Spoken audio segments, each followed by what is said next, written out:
Welcome to Big Little Stories. I'm Ivy Charmetz. Here's a question for you. What was your first thought this morning when you woke up? Well, my guest today says your first thought of the day is a critical step in living a life filled with greater happiness. That sounds pretty good to me. Scott White is a successful CEO, speaker, and author of the Life is Too Short Guy Strategies to make today the best day ever. Scott, thank you so much for being here. Hi, great to see you. I have the book here. I complete with notes. I love this book. Let's start with the most obvious question, which is why is it called The Life is Too Short Guy? Who is that? So, during COVID, I started working with a new executive coach. And the first call, he interviewed me. We talked a little bit, and then he gave me some personality tests. And then we hopped on a second call. His name is Kevin. And I literally remember this exactly what he did. We got on the call. He's like, "Dude, you are like the life is too short guy. Everything's rah rah. Get it done today. Positivity." And I'm like, yeah, I guess. But honestly, I never thought of it that way. It's just who I am. There wasn't a package or a name for it. So that night, I mentioned to my wife, I met this guy Kevin today. I'm using him as executive coach, and he called me the life is too short guy. And she's like, "Yeah, I could see that." And then we're talking a little bit more, and she's like, "Maybe that's the book you always wanted to write." Wow. And I was like, "What would that book be about?" Of course, she knows me better than I know me. I'm very, very fortunate. I've been with my wife since high school, and she planted that seed, and then she watered that seed a little bit, and she followed up with me a few weeks later, and she sort of motivated me to say, "All right, maybe this is the book." And then one thing led to another. A year later, I had the book, "The Life is Too Short Guy." Wow. So the premise of the book is really that we all have control over our happiness and we can all be happy. But one of the stats that you have in the book, which I was so surprised, is that 80% of our thoughts are negative. Were you surprised when you learned that? You know, Unfortunately, I wasn't surprised when I picked up any of the stats. Mm, There's a bunch of stats early in the book, and by the way, I tried really hard not to make it a book full of stats. It's right. not an academic book. It's as you know because you've read it. It's very much an approachable. Everyone could read this book. I think a high school student, and I've had 90-year-old people send me notes about it. But the stats are compelling and unfortunately to a certain degree expected. So 80% of all thoughts are negative. 90% of news media coverage is negative. The one that resonates with me the most that really blew my mind. And this was a couple of years ago, so I'm optimistic it has changed. But as of a couple of years ago, according to a University of Chicago public opinion poll, Americans were more unhappy than they've been in 50 years. Think Wow. about that. A half a century, Americans are more unhappy in what I believe is, quite frankly, the greatest time in the evolution of human society. Sure, there are things that we need to overcome and challenges, but when you look at who we are and where we are in evolution times, in terms of who we are in the United States relative to 30, 40, 50, 60 years ago, wow, we've come a long way. And to find that Americans are more unhappy than they've been in half a century, that's compelling and a little bit disappointing. Do you have any insight into how they measure happiness? I don't. I actually don't know how that study was conducted. I looked at a whole bunch of different Yeah. studies, and that one seemed to resonate the most. Unfortunately, there are many more stats that I could throw at you, but I won't bore you, that kind of back up similar findings. Well, so it's interesting you say your book is not about stats. It's a wonderful read, and the thing that I love about it is that it's really about the experiences you've had and the people that you've met along the way. And I feel like we should start with how you start the book, which is talking about your dad. And he had a health scare when you were younger, and it was something that was so impactful that you actually referred to that health scare when your dad passed away, and you spoke at his funeral. Can you talk to me a little bit about that? Yeah, so when I often get the question, was there a moment you became who you are, the life is too short guy, or this rah rah, Mr. Positive, super happy? And the answer is no. I wasn't born this way, and I think it was a series of evolution things that happened over the course of my life, and there are three or four that I talk about in the book. The first one is when I was 10 years old. It was 1984, and I was doing a job around the house with my dad. We were refurbishing my brother's bedroom, and he cut himself. We were hanging the last piece of paneling. He sliced his finger, and we decided he should probably go get it looked at. So he goes off to the emergency room with my grandfather. I fall asleep. A few hours later, my mom jars me awake and tells me Dad had a heart attack while waiting in the emergency room. I then watched him in the hospital. He was probably in the hospital about a week, as best I can remember. It's been quite a long time. And then he and my mom flew to Houston because his doctor said he needed bypass surgery. And in 1984, there weren't many doctors that did this risky surgery. So 1984, he flies to Houston, has the bypass surgery, and then a few days go by. I'm staying at my grandparents' house with my brother, and I hear the phone ring. My grandmother answers it, and she calls me into the kitchen, and she hands me the phone. And this is one of the most salient moments of my life. I remember holding the phone and hearing, Scott, it's Dad. I collapsed. I literally remember falling to the ground. Everything that had been built up, which I couldn't fully appreciate. I mean, at 10 years old, I had no real concept of emotionally what was going on or what time frame went by. Remember, this was, in the day where we didn't have texts and constant updates. So I don't know how long he was gone, and I didn't know what was transpiring. And here I was hearing his voice, and it was at that moment that I think the initial seeds were planted. Again, I wouldn't have told you 20 years ago I'm the life is too short guy. In fact, I wouldn't have even told you that 5 years ago. But I think that was a quintessential moment in the formation of this, wow, I could have lost my dad then. And ever since that point, I think I appreciated the finiteness of life. Well, and one of the things that I thought was so moving in the book was you talk about at your dad's funeral, when you're giving the eulogy, you talk about how because of that moment and really, but for the fact that he cut his finger, he was in the hospital and kind of in the right place at the right time for something like that to happen, that it gave you the opportunity for him to have so many more life moments with you. And you say, and this really touched me, that there's something about being able to give a eulogy and have be so grateful and so positive. Did you intentionally make it a positive moment, or was it something that just poured out of you in that way? So again, it gets back to, it's just who I am. Yeah. I don't go out of my way to be like, how could I make this more positive? It's just the nature of who I am. And when I created the book, The Life is Too Short Guy, I created a concept that I called LITSIG, Life is Too Short Guy. It's an acronym, and there are 10 principles associated with it. And the first one, the foundational one, the one that I think we build everything on, is attitude is everything, the power of positivity. There I talk about the lens through which you view the world. And I believe every single circumstance, and I give some examples in the book, every single circumstance has multiple lenses, of which I just automatically choose a generally positive one. Yeah. Now, look, do I look at things and have a negativity bias at times? Absolutely. And are there things that upset me and disappoint me and anger me?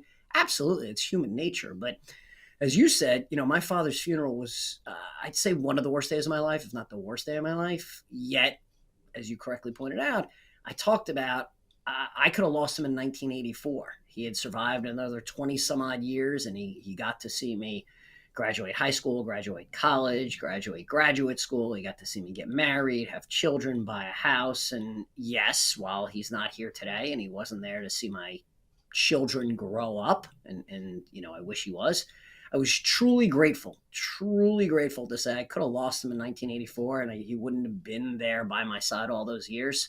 And that's just part of that principle of attitude is everything, the power of positivity. Yeah. And you mentioned the aha moments and something. I'm going to keep saying what you say in the book because I was so touched by so much of what you wrote in here.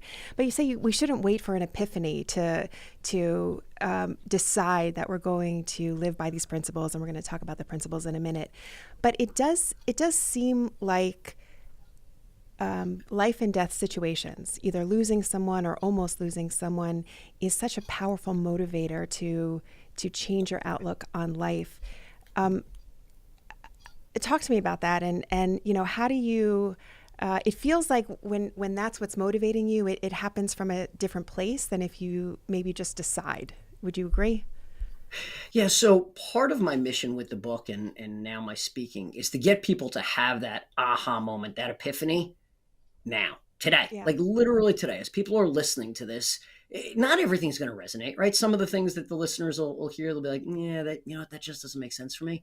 But if you could take away little nuggets, little tidbits, little sort of changes in behavior, it's so much better to do on your terms in a proactive way instead of waiting for that, as you mentioned, aha moment, that proverbial kick in the head, that accident, that illness, that whatever it is that changes your perspective and your attitude. Why not do it today? And that's really what I'm trying to convey to people, that you have the control to change your perspective. You have the control to make certain decisions.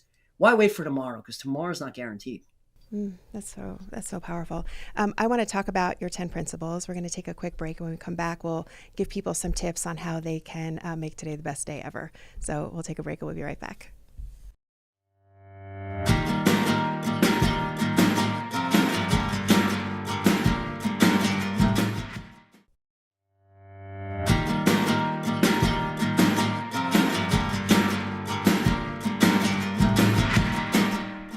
So we're talking about with the Life is Too Short guy, about the Life is Too Short guy book, Scott White. Scott, there are 10 core principles with this way of thinking, right? This very powerful way of thinking. And the first one, which you just mentioned, is that attitude is everything, and the power of positivity. And I had mentioned when I was introducing you that you say that the first thought you have every morning is maybe one of the most important thoughts you have all day. Talk to me about that. And how do you make sure you have a positive thought as your first thought in the morning? This gets back to what I said before about being thoughtful, deliberate, and proactive. You own it. It's your decision. And what I say to people, as you asked at the opening, which was a beautiful opening, is, do you remember your first thought? So I often ask people, do you remember your first thought? And I would say 60 to 70% of the time, people are like, no, yeah, probably not. Maybe it's, I need coffee, or have to go to the bathroom. So I call that, and I give people a technique, a tool to use, sort of to really ingrain this. And I would love your listeners to give this a shot. I say to people, when you wake up in the morning, reach over to your dresser and literally grab your glasses. And if you don't have glasses, put on pretend glasses. It's totally fine. Go through this act because it's a ritual. And what I talked about there is, a lot of people put on what are kind of blurry glasses. It's Friday and I don't feel like getting up. Unfortunately, I think a number of people, and some of them won't admit it, put on what I call blurry glasses. They put on it's February, it's cold, it's dark, I don't feel like getting up, I have so much to do today, this sucks. What I say to people is, why not?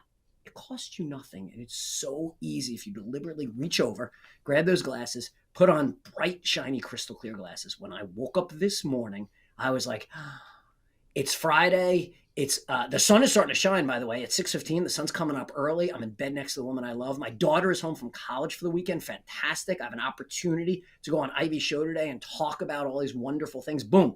I'm now what, 10 seconds into the day? I've said 4 or 5 things I'm happy or grateful for. Look, I understand that I may then step out of bed and twist my ankle. I can't control everything in the day. I can control my first thought and the roadmap that I set for the day. As Henry Ford said, if you think you can or you think you can't, you're right. Well, and that kind of leads us to the second principle, which is choose your attitude. And this I thought was just like a life-changing tidbit that you put in the book. Thinking you can control your happiness makes you happier. Correct. There is ample. So as I said before, I tried not to add a lot of statistics or a lot of data and studies. While I think that's important to provide a foundation, I wanted the book to be really approachable, like really approachable. We all have friends that I don't really read, or younger kids don't like to read as much. I want everyone in the world to read this book, so I tried not to add a lot of data, statistics, things that make the eyes kind of glaze over. But one of the things I talked about is your belief, your agency, that you can make yourself happier. And there's a study to back this up with appropriate footnotes. In and of itself makes you happier. You have the ability to control your attitude and to own it. So I say to people in the first principle, choose your attitude is everything, the power of positivity. In the second principle, choose your attitude, be thoughtful and proactive, and own it, whatever that is. Uh, the third principle, and this was one of my favorite examples in the book, which is little things make a big difference. And you tell this wonderful story about the shirt that you wore on the date you had with your first date you had with your wife, and how every year on the anniversary of that date you wear that shirt. Just what a first of all, what a beautiful love story, and then just what a great memory. Why is that shirt so important?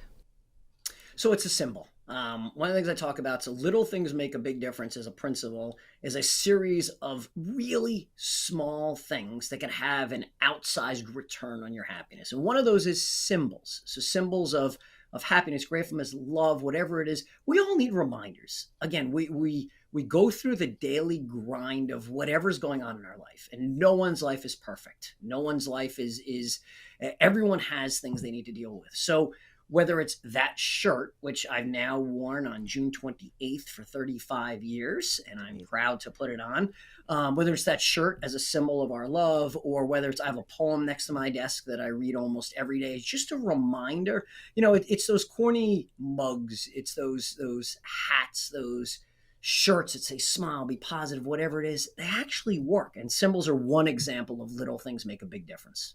And then the next principle is funny things are everywhere. Is it easy to find the humor in everything? It is. So it's again being thoughtful, deliberate, and proactive. You could find humor in every situation. Laugh at yourself, laugh at the world around you, laugh every day. And in the book, I give examples of humor I brought to both my father's funeral and my mother's funeral. My mother's been gone now about 8 years, and talk about two of the worst days of my life is eulogizing both of my parents.